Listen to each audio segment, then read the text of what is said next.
یہ میری خوش قسمتی کہ میں حضور کا امت ہوں۔ ساری زندگی اس کا شکریہ ادا کرتا رہوں تو کہ شکر ادا نہیں۔ ہم حضور کی امتی، نبی انتظار کرتے رہے، نبی منتظر رہے۔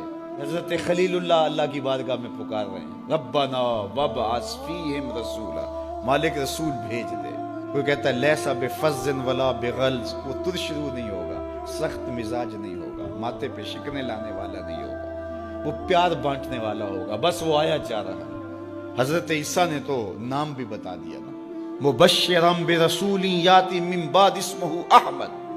لوگوں میں جا رہا ہوں، چلو نام بھی بتا دیتا ہوں، میرے بعد جو آنے والا اس کا نام احمد ہوگا۔ نبی انتظار کرتے رہے، 12 نبیوں نے انتظار کیا حضور کی امت میں ہونے کے لیے، تمنا کی۔ نستورہ راہب انتظار کرتا رہا، بحیرہ راہب انتظار کرتا رہا۔ شب ہجر کی سختیاں کوئی اس سے جا کے پوچھے، تیری راہ تکتے تکتے جسے صبح ہو گئی۔ زندگیاں گزار دی انہوں نے۔ سلمان فارسی کی کہانی سن لو، مجوسی کے بیٹے تھے، حق کی طلب میں نکلے، باپ نے گھر سے نکال دیا۔ ایک پادری کے پاس جا کے رکے، زندگی بھر اس کی نوکری کی۔ جب اس کا آخری وقت آیا، اس نے کہا میری تدفین کے بعد غموریا چلے جانا، وہاں کا پادری خدا رسیدہ ہے، تجھے اس سے کچھ مل جائے گا۔ کہتے میں وہاں سے غموریا آ گیا، پھر اس پادری کی ساری زندگی خدمت کی۔ جب وہ مرنے لگا تو اس نے کہا کوئی ایسا شخص نہیں ہے جس کے پاس اب میں تجھے بھیجوں، لیکن نبی آخر الزمان کے ظہور کے لمحے آ گئے۔ تو یہاں سے یثرب چلا جا، وہ اس نبی کی ہجرت گاہ ہوگی، تیری زندگی سنور جائے گی، تو نے بڑی محنت کی ہے، بڑی نوکری کی ہے میری۔ کہتے میں نے اس کو کہا کہیں ایسا نہ ہو میں دھوکہ کھا جو مجھے کوئی نشانی بتا دے۔ اس نے کہا 3 نشانیاں، ایک صدقہ نہیں لے گا، دوسرا ہدیہ رد نہیں کرے گا، تیسرا 2 کندھوں کے درمیان مہر نبوت ہو۔ کہتے ہیں میں نے اس کی تدفین کی، یثرب کی جانب جاتے ہوئے ایک قافلے میں شامل ہو گیا۔ انہوں نے مجھے پکڑ کے اپنا غلام بنا لیا، لیکن میرے پہ مہربانی یہ کی کہ مجھے بیچا جا کے مدینے میں۔ ایک یہودی نے مجھے خرید لیا، میں اس کے باغ میں گوڈی کرتا تھا، کام کرتا تھا، کھجوریں توڑتا تھا، لیکن میں انتظار میں تھا کہ کبھی وہ نبی آخر الزمان آئے تو مجھے دید ہو، کبھی عرش پر، کبھی فرش پر، کبھی ان کے در، کبھی در بدر۔ غم عاشقی تیرا شکریہ، میں کہاں کہاں سے گزر گیا۔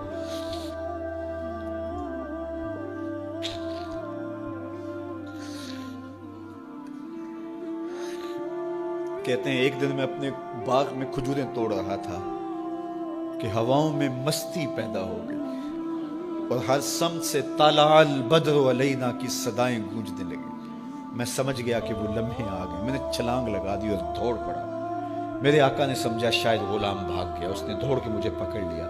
میں نے اس کو کہا کہ میں نوکر تیرا ہی ہوں، لیکن دل نوکر کسی اور کا ہے، میں بھاگوں گا نہیں، مجھے جانے دے۔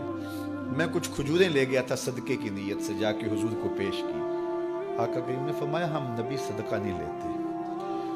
کہتے ہیں نشانی ایک پوری ہو گئی۔ کہتے ہیں کہ میں کچھ دنوں کے بعد اور کھجوریں لے گیا اور میری نیت ہدیہ کی تھی، میں نے پیش کی، حضور نے قبول فرما لی۔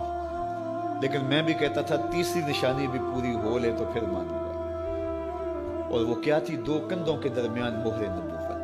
کہتے ہیں ایک دن حضور میرے باغ میں آئے اور آقا کریم نے اپنے مبارک کندھے پہ چادر رکھی ہوئی تھی اور چادر کی اوٹ میں مہر نبوت چھپی ہوئی تھی، اور میں پیچھے ہو کے دیکھتا تھا، اور میری آرزو یہ تھی کہ کوئی تیز جھونکا ہوا کا آئے اور چادر ہٹ جائے اور میں مہر نبوت کی زیارت کر لوں۔ حضور میرے ارادہ قلب سے آگاہ ہوئے، فَأَلْقَى إِلَيَّ رِدَاءَهُ، حضور نے چادر اتار کے میری جانب پھینکی اور پھر ایسے رخ کر کے فرمایا انظر الی ما امرت بہ، اس پادری نے جو بتایا تھا دیکھ لے آ کے۔ تو کہا میں نے دیکھا کہ حضور کے دو کے درمیان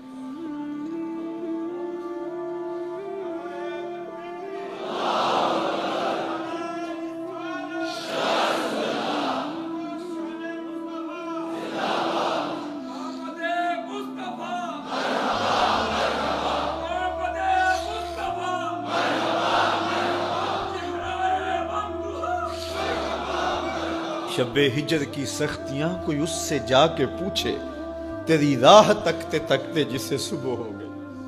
ہم نے تو کوئی انتظار نہیں کیا نا، ہم نے تو کوئی دکھ نہیں سہا، ہم سوئے تھے مقدر جاگ اٹھے، ہمارے والد مسجد سے مولوی صاحب کو بلا لائے، انہوں نے کان میں آ کے کہا مبارک ہو تو حضور کا نوکر بن کے آ رہا۔ میرے والد گرامی ایک شعر جھوم کے پڑھا کرتے تھے، محمد جانے جانا ہے پیغمبر ہو تو ایسا ہو، رسولوں کی بشارت سے مبشر ہو تو ایسا ہو، امر توقیر کا سب کو موقر ہو تو ایسا ہو، کیا ہم کو غلام ان کا مقدر ہو تو ایسا ہو۔ میں اپنے مقدر پہ قربان نہ جاؤں، آپ اپنے مقدر پہ نثار نہ جائیں، ہمیں وہ نبی ملا جو نبیوں کا نبی۔ بنو سعد کے مقدر بھی جاگ اٹھے، اللہ اکبر، کیا وہ خوش نصیب وادیاں تھی، کیا وہ خوش بخت پہاڑ تھے بنو سعد کے، جہاں حضور نے زندگی کے ابتدائی سال گزارے۔ اللہ اکبر۔ حضرت حلیمہ سعدیہ کہتی ہیں جب میں حضور کو گھر لے گئی تو میرے گھر میں روشنیاں آ گئیں، باقاعدہ عورتوں نے کہا حلیمہ تو اتنی امیر ہو گئی ہے رات کو بھی دیا نہیں بجھاتی۔ بڑے امیر کبیر گھرانوں میں بھی رات کو لوگ دیا بجھا دیا کرتے ہیں، لیکن تو اتنی ہی امیر ہو گئی ہے کہ رات کو بھی تیرے گھر کا دیا نہیں بجھتا۔ تو حلیمہ سعدیہ نے کہا آؤ میں تمہیں بتاؤں میرے گھر میں دیا کون سا روشن۔ باقاعدہ ہم جولیوں کو بلایا، پالنے میں حضور تھے، اشارہ کر کے کہا ما کننا نحتاج الی السراج من یوم اخذناہ، جب سے یہ پیارا گھر آیا ہے میں نے سارے دیے توڑ دیے، دیے کی ضرورت نہ مشعل کی حاجت، عجب روشنی تو نے پائی حلیمہ، بڑی تو نے توقیر پائی حلیمہ، بنی تو محمد کی دائی حلیمہ۔ کہا ما کننا نحتاج الی السراج من یوم اخذناہ، جب سے یہ پیارا گھر میں آیا ہے میں نے سارے دیے توڑ دیے۔ جہاں روشنی چاہیے ہوتی ہے حضور کو اٹھا کے اس کمرے میں لے جاتے ہیں، وہاں انوار پھیل جاتے ہیں، روشنیاں پھیل جاتی ہیں، کیسے اجالے پھیلے، کیسی روشنیاں پھیلیں۔ حلیمہ دا چھپر کھجوری دے تھلے، حوراں وچھالے نوری مسلے، فرش تو عرش تک پہ گئی دہائی، حلیمہ نے لٹ لئی خدا دی خدائی۔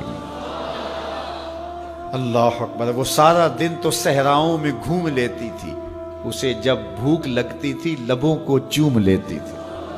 بخت جاگے حلیمہ سعدیہ کے کہ حضور ان کے گھر آئے۔ اللہ اکبر۔ جدھر سے گزرتے گئے نور پھیلتا گیا، انوار پھیلتے گئے۔ حضرت سیدہ طیبہ طاہرہ حضرت عائشہ سلام اللہ علیہا فرماتی ہیں کہ میں کچھ سی رہی تھی کہ میرے ہاتھ سے سوئی گر گئی۔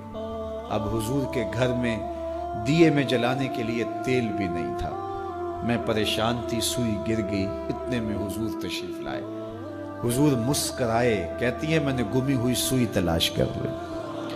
اللہ اکبر۔ تو یہ روشنی تھی، یہ انوار تھے۔ اللہ اکبر۔ اذا ضحک یتلالع فی الجدر، جب حضور مسکراتے تھے سامنے والی دیواروں پہ عکس پڑتا تھا۔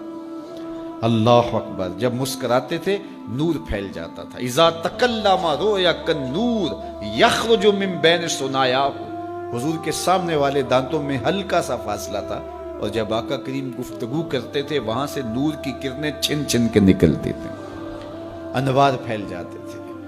ایسا نوری ماحول، ایسا نورانی چہرہ۔ حضرت ابو ہریرہ بولے کل قمر لیلۃ البدر لم ارى قبلہ ولا بعدہ مثلہ، کیا پوچھتے ہو، 14ویں رات کا چمکتا ہوا چاند تھے میرے حضور۔ پھر کہا نہیں نہیں نہیں، حضور جیسا نہ پہلے دیکھا نہ بعد میں دیکھا۔ حضرت حسان بن ثابت پاس کھڑے تھے، کہا دیکھتے کیسے، کسی ماں نے جنم دیا ہوتا تو دیکھتے۔ خدا نے وہ سچائی پن چھڑیا جدے وچ محمد نو ٹالیا سی، حسینہ جمیلہ دا منہ موڑ دیتا، محمد بنا کے قلم توڑ دیتا۔ مثل او در عالم امکان متصور نیست، حضرت شیخ مجدد کہتے ہیں حضور کی مثل بزم عالم میں ممکن ہی نہیں ہے، ہو ہی نہیں سکتا۔ اور اقبال کا لہجہ بھی دیکھیے، رخ مصطفیٰ ہے وہ آئینہ کہ اب اس سا دوسرا آئینہ نہ کسی کی بزم خیال میں نہ دکان آئینہ ساز میں۔ تو وہ پیکر تراشا، وہ پیکر تراشا، مکھ چند بدرشا شانی ہے، متھے چمک دی لاٹ نورانی ہے، کالی زلف تیک مستانی ہے، مخمور رکھی ہن مد بھری، کیسا جمال دیا، کیسا حسن دیا۔ اچھا بریلی کے امام سے بھی پوچھ لیجئے۔ اللہ اکبر۔ بل بل نے گل ان کو کہا،